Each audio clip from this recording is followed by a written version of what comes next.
מי לא חווה את התחושה הזאת? לימוד ברה זה אחד הדברים הכי קשים למתחילים. אז בסרטון הזה נעבור על כמה טיפים שיקלו על הדרך הזאת. אז שימו לב, כשאני מנגן...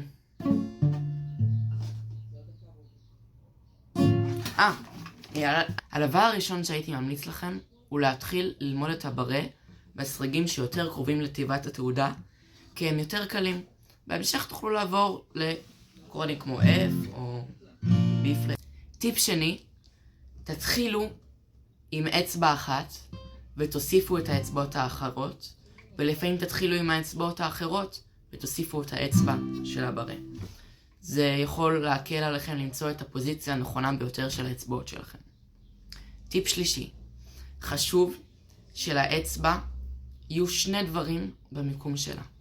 דבר ראשון, האצבע מעט מעל.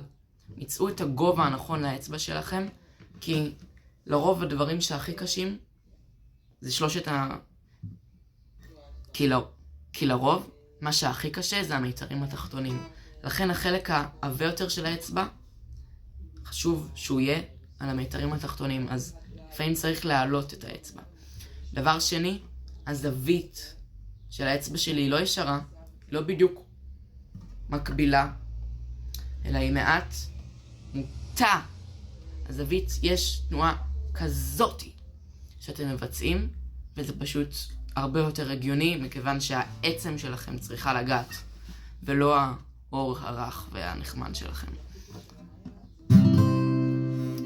אז אלו הטיפים לבינתיים. אם תרצו חלק שני, תגידו לי.